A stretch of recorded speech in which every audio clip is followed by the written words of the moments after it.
റജബ് മാസത്തിലെ ആദ്യത്തെ വെള്ളിയാഴ്ചയാണ് ഇന്ന്. ആഴ്ചയിലെ ദിവസങ്ങളിൽ ഏറ്റവും ശ്രേഷ്ഠമായ ദിവസമാണ് വെള്ളിയാഴ്ച. വെള്ളിയാഴ്ച ദിവസത്തിലെ പ്രാർത്ഥനയ്ക്ക് അള്ളാഹു ഒരുപാട് ഓഫറുകൾ തന്നിട്ടുണ്ട്. അപ്പോൾ റജബ് എന്ന പുണ്യ ദിവസത്തിലെ വെള്ളിയാഴ്ചയാണെങ്കിലോ ഓഫറിന്മേൽ ഓഫറായിരിക്കും നമുക്ക് കിട്ടാൻ പോകുന്നത്. അപ്പോൾ വെള്ളിയാഴ്ച എന്ന ഈ പുണ്യ ദിവസത്തിലെ ഒരുപാട് സമയങ്ങൾ നമ്മൾ പ്രാർത്ഥനയ്ക്കും ആരാധനയ്ക്കും വേണ്ടി മാറ്റിവെക്കണം.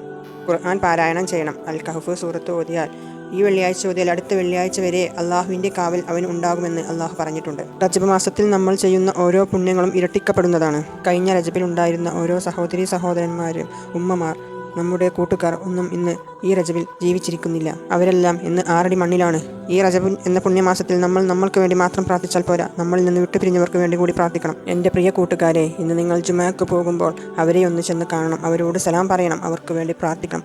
പറ്റുമെങ്കിൽ അവർക്ക് വേണ്ടി ഒരു യാസീൻ ഓതി ദുആ ചെയ്യണം. നമ്മളിൽ നിന്ന് മരിച്ചു പോയവരുടെ അമലുകൾ ഒഴികെ അവർക്ക് പിന്നെ തണലായിട്ട് ചെല്ലുന്നത് നമ്മുടെ പ്രാർത്ഥനകൾ മാത്രമാണ്. അവരുടെ അടുത്തേക്ക് പോകാതെ ഇന്ന് നിങ്ങൾ ജുമഅ കഴിഞ്ഞ് വീട്ടിലേക്ക് മടങ്ങരുത്.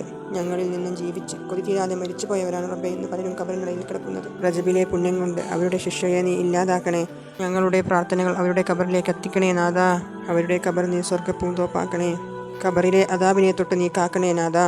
ഇന്നല്ലെങ്കിൽ നാളെ ഞങ്ങളും ആ ഖബറിലേക്കുള്ളതാണ്. അവരെ ശിക്ഷിക്കല്ലേ നാഥാ.